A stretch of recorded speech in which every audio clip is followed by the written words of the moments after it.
ADN Podcast. ADN Podcast. Voces con contenido. En ADN Hoy, este es el ADN de la noticia. Muy bien, ya avanzamos en otra información. Vamos de inmediato con una conversación a esta hora con quien ha sido también protagonista de todo este asunto que se ha denominado la Operación Imperio Ámsterdam, ¿no? Estamos junto al abogado especialista en cannabis, defensor además de trabajadores y directiva de Dispensario Nacional en Ambocás. Abogado, gracias por estar con nosotros. Bienvenido. Buenos días. Buenos días, gracias a ustedes por la invitación. Abogado, hoy día llevamos casi por el cuarto día de formalización de los cerca de 70 imputados en esta causa que destapa la Fiscalía, en la que fundamentalmente lo que acusa es que detrás de una fachada de entrega de cannabis medicinal se produjo, se comercializó y se traficó droga. En este cuarto día, ¿qué decimos desde el lugar que usted representa en esta historia? Hay que partir señalando que esta historia no lleva 4 días, lleva por lo menos un poco más de una semana. No, yo hablé de la formalización. Sí, claro. Pero es importante señalar que hay personas que llevan detenidas con ampliaciones y con diferentes estratagemas del Ministerio Público más de una semana, y eso es bastante importante porque aún ni siquiera se han terminado de exponer los argumentos de la formalización.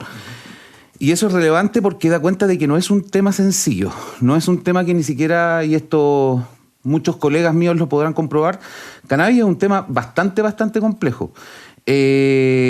El hecho de que la Fiscalía señale, por decirlo de cierta forma, en un topic su acusación, que es que hay una fachada de cannabis medicinal para poder comercializar cannabis, eso significa 2 cosas. Lo primero significa que ellos están reconociendo de una u otra forma que hay una forma de acceder al cannabis medicinal. Pero cuando uno le pregunta a la Fiscalía cuál es la forma de acceder al cannabis medicinal, la verdad es que no hay respuesta, y eso es porque no hay norma. Los pacientes, los usuarios, todas las personas que usan cannabis, porque acá hay una cuestión que hay que introducir, que es que la mera tenencia de cannabis no es constitutiva de delito. El tener una planta de cannabis no es constitutivo de delito. Sin embargo... ¿Tampoco un container enterrado? Eso es distinto. Vamos a llegar ahí al tema del container. Desde el año 2014 más o menos surgen estas asociaciones que, hay que decirlo, Dispensario Nacional no es la corporación de cannabis, es la más grande, sin duda. Y en realidad no existen en la legislación chilena, si de eso hoy día estamos hablando. Ese es el tema, que desde más o menos el año 2014 no hay una norma que diga usted quiere tener un dispensario, hágalo así. Pero es importante señalar, cómo se llega a esto, que es que más o menos desde la misma época, desde hace un poquito más de 10 años, las agrupaciones de pacientes que requieren cannabis, que ojo, esto no es como que una persona se le ocurrió y quiere usar cannabis y listo, esto es una cuestión que está prescrita por un médico, y muchas de las acusaciones que se han vertido probablemente tengan que ir a preguntárselas a los médicos en torno a las recetas, que ha sido una cuestión que ha sido bien cuestionada, pero eso no depende mucho ni de las corporaciones ni de los pacientes. Ahí hay un tercer foco de responsabilidad. Pero ahí, hay un primer punto, porque tal como se ha develado, digamos, en las audiencias de formalización, era muy fácil conseguir, acreditar una situación o una condición para acceder a este cannabis. Prácticamente no había fiscalización, y de hecho hubo algunos investigadores que de manera encubierta se hicieron pasar por pacientes y fácilmente consiguieron la droga. Sí, insisto, no es tan fácilmente. Para entrar a una corporación no es como llegar y entrar, eso se va a ver en el juicio y se está demostrando. Pero para que una persona, un paciente pueda... ¿Cómo se está demostrando? La Fiscalía está elaborando un PPT en donde está punto por punto estableciendo los puntos que ellos creen que son, contrarios a la norma. Pero, contrariando lo que decía un poco usted, no es como llegar a una góndola y sacar un poco de cannabis y uno se va. No funciona así. Todas las corporaciones en Chile tienen, justamente por este tipo de problemáticas, un sistema que debe ser cerrado, eso es lo primero, porque lo que vulnera el bien jurídico protegido en la ley 20.000 y en los delitos asociados al tráfico es la salud pública, y la salud pública se vulnera cuando hay difusión descontrolada de la sustancia. Eso es norma y es jurisprudencia, no es ni siquiera discutible. El container, que es lo que más ha llamado la atención. Sí. Los containers o los cultivos en realidad efectivamente son de la corporación. Nadie ha dicho que estos containers no son de nadie, nadie está negando el sustrato fáctico, pero la cantidad de plantas que habían en ese container, que no tengo el número exacto en ese, pero era un container, eran muchas plantas, al ojo no dan para un medio mes del tratamiento de 16.000 pacientes que tiene la corporación. Ahora, abogado, lo que plantea la Fiscalía, entre otras cosas, es que, y a propósito de lo que preguntaba Mauricio antes, que para acceder a esta organización o a esta asociación, los usuarios debían inscribirse como socios. Sí. Debían presentar una receta médica, Sí. pagar una cuota de incorporación de 10.000 pesos y entregar un certificado de antecedentes. Y la tesis del Ministerio Público ahí es que ese modelo no corresponde a un verdadero circuito cerrado de pacientes, sino a una estructura destinada a captar usuarios, distribuir cannabis a nivel nacional y generar ganancias por esa distribución. Sí, hay dos puntos súper importantes. Voy a partir del de más adelante, que es Ok. como el de las ganancias. Ganancia, utilidad, aporte social y lucro son todos conceptos que son distintos. Yo sé que hay una fineza, pero son conceptos distintos que la Fiscalía también en su, digamos, halo argumentativo lo utiliza de manera bastante hábil. Lucro no es generar ganancias o aportes. Y la verdad Pero es la que... Fiscalía habla de generar ganancias. Claro, De nosotros... hecho, entre los delitos está el lavado de activos, la distribución, la producción y varios más, digamos. Claro, y nosotros evidentemente como defensa, al menos la totalidad de los abogados que estamos involucrados en esto, que somos como 20, me refiero de todas las defensas, de todos los imputados, lo que establecemos es que ese concepto, el concepto de lucro, es el que está errado ahí, porque para simplificarlo y para que lo entiendan también las personas que están escuchando, los aportes sociales y lo que ingresa a la corporación, todo se reinvierte, se gasta y se utiliza en la misma corporación, que es básicamente lo que dice la norma. Los fines de la corporación que están establecidos en los estatutos, no algo que nosotros no inventemos, justamente tienen ese objetivo: poder, primero, facilitar los tratamientos a los pacientes y, en segundo lugar, además de facilitar los tratamientos a los pacientes, también poder dar una directriz respecto de cómo poder usar el cannabis, porque, insisto, acá hay un factor que es sumamente importante, que es que no es que la corporación reparta cannabis a diestra y siniestra a quien vaya y que lo pida, sino que el mandato, por decirlo de cierta forma, la guía, es la receta médica. Y acá voy a adelantarme un punto a algo que yo sé que quizás me puedan preguntar, que es el tema del THC. Las recetas de los pacientes y lo que requieren los pacientes es lo que está escrito en las recetas, y en el 90% por lo menos de las recetas son de composición, valga la redundancia, compuesta, que es CBD con THC, y eso obviamente depende de la patología, pero eso es lo que es prescrito por el médico. Ya, pero de todas maneras, durante esta formalización, lo que se ha dicho a propósito del THC y el CBD y esta composición es que está por sobre y que se vendían productos como chocolates y gomitas con mucho más THC y que según la norma debiera ser 0,2% máximo. Ya, ahí en la Fiscalía está en un error, porque la norma en ninguna parte, ni en la ley 20.000, ni en el artículo 3º, el 4º, el 5º, el 8, el artículo 50, que son los artículos que versan sobre cannabis o sobre uso médico de cannabis, en ninguna parte se menciona el porcentaje de THC, en ninguno. Ni siquiera en el decreto 867, que es el decreto que regula la ley 20.000. Y abundando solo un poquito más allá, no solamente esta corporación, pero yo voy a hablar por Dispensario Nacional, que es de mis defendidos. Nosotros hemos ido al SAG, al ISP, a la Fiscalía, consultando qué es lo que tenemos que hacer para poder ajustar nuestro actuar a la ley y que no pase lo que pasó, digamos. Y la verdad es que tenemos documentos. De hecho, esos documentos se los puedo hacer llegar, particularmente uno que es el 772 del 2024, que es una circular del SAC, en donde el SAC le dice a la Fiscalía, le dice directamente a ellos, no como a la sociedad.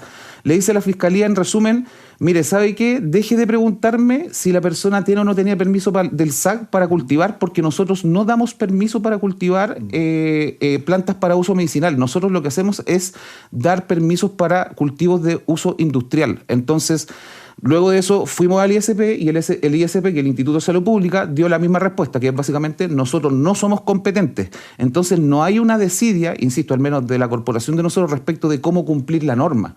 El problema que tenemos nosotros es que, como lo dijo muy bien al principio, no hay norma. Ya, pero Ese es el gran problema. ¿esa es su lógica? O sea, como no hay norma, no hay delito. No, lo que pasa es que, como yo mencionaba al principio, o sea, en parte sí.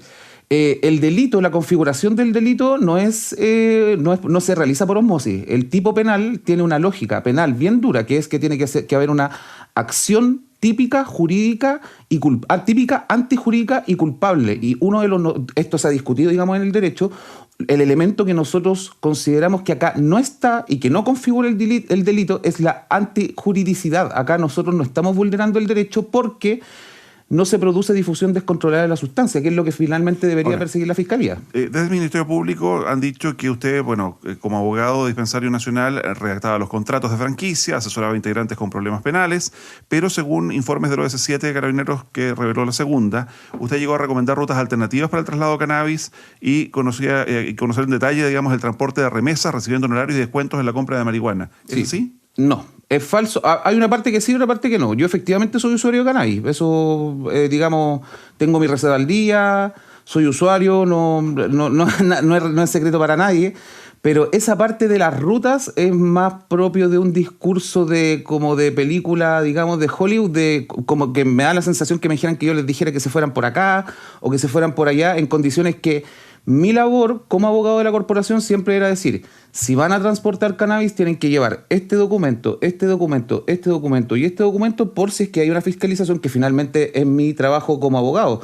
Si no fuera yo, sería otro el abogado que les dijera qué documentos tienen que llevar. Y yendo un poco más allá, esto no es una primicia, pero lo vamos a revelar en el juicio. Nosotros tenemos fallos de la Corte de Apelaciones de Coquimbo, en donde por unanimidad se nos dice, a propósito de una fiscalización de un transporte, que el transporte de materia vegetal realizado por Dispensario Nacional es legal y legítimo porque cumplíamos con todos los documentos que en ese momento los jueces nos solicitaron para poder acreditar que este cannabis era de la corporación. Entonces tenemos una antinomia, para cerrar antes de más preguntas obviamente, hay una antinomia por donde una parte de las autoridades que han ido a fiscalizar a Dispensario Nacional, no una vez, no 2 veces, no 3 veces, en estos 10 años han ido por lo menos, 20 veces.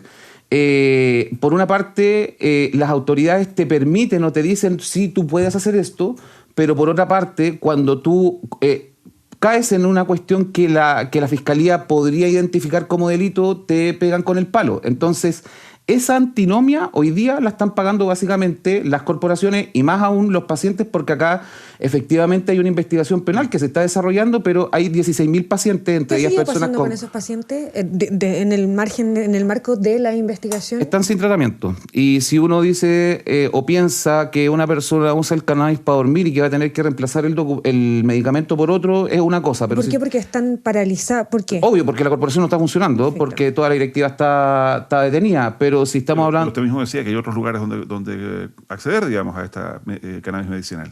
Claro, pero como le comentaba adelante, no es tan fácil acceder a una corporación. No es llegar y me meto a una corporación. En especial una persona que viene de Dispensario Nacional, yo no sé cómo lo van a hacer para entrar a otra corporación, porque además, lógicamente, están súper asustados. ¿Y de cuánta gente estamos hablando? 16.000. Abogado Namocas, nos queda 1 minuto, sí. Pero ya decíamos que el funcionamiento de los dispensarios está en una zona muy sensible. Sí. Los operadores pueden invocar el derecho de asociación, las disposiciones de la ley 20.000, pero ahí es cuando la Fiscalía puede perseguir penalmente las actividades cuando estime que detrás de esa estructura existe producción, comercialización o facilitación de cannabis a terceros. Uh-huh. Esa es la tesis central hoy día de la Fiscalía. Esa es la tesis de la Fiscalía. Usted, en el caso del Dispensario Nacional, ¿lo descarta completamente? Lo descarto completamente porque va a tener que ser demostrado en juicio. Solo para cerrar, porque sé que queda 1 minuto, sí. Acá lo que nosotros vamos a pedir que la Fiscalía nos demuestre, que ha sido como el topic dentro de la noticia, es que nos acrediten o que nos demuestren dónde están esos supuestos desvíos de dinero que van al lavado de activos. Ya, ¿y qué pasa con el consumo o la entrega de productos recreativos? No, eso la corporación no... Las gomitas, los chocolates, todas esas cosas. Lo que pasa es que las recetas te recetan gomitas. Yeah. Las recetas de los médicos, porque es uno de los métodos de uso de cannabis menos invasivos para el cuerpo. Es menos invasivo que vaporizar, que es un método médicamente aceptado. Es menos invasivo que la resina, porque la resina es excesivamente fuerte y se usa para personas que tienen problemas oncológicos de ese tipo.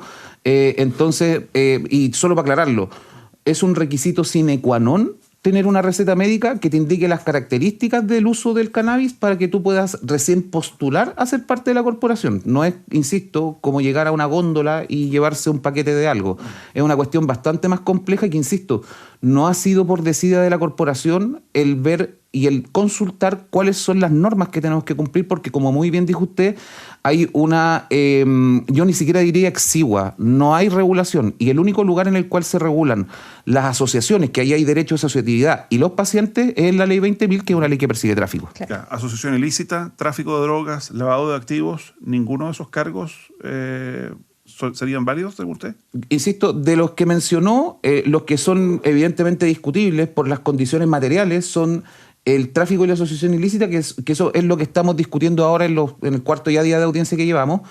Pero el tema del lavado de activos es una cuestión que descartamos de plano, porque el lavado de activos requiere ciertas actitudes para poder configurarse. Acá voy a ponerlo en una caricatura, pero acá no se da la situación de que estos, como los han pintado como traficantes ABC1, que compraran casas en Malibú ni Ferrari. Tampoco es que desviaron a fondos internacionales. Todos los dineros de la corporación, que yo sé que es harta plata, y que es harta plata porque son 16.000 pacientes, eran gastados, por decirlo de cierta forma, o utilizados en asuntos de la misma corporación, porque la logística para 16.000 pacientes no es una cuestión pequeña. No, claro. Hernán Bocas, abogado especialista en cannabis, defensor de trabajadores, y ya decíamos de la directiva del Dispensario Nacional. Hay corrección, no soy de la directiva, por si acaso. Ya. No soy miembro de la directiva, que eso es importante. Bueno, gracias, Hernán Bocas. Gracias. Buen día. Buen día. Escucha el análisis y noticias todos los días en ADN Hoy.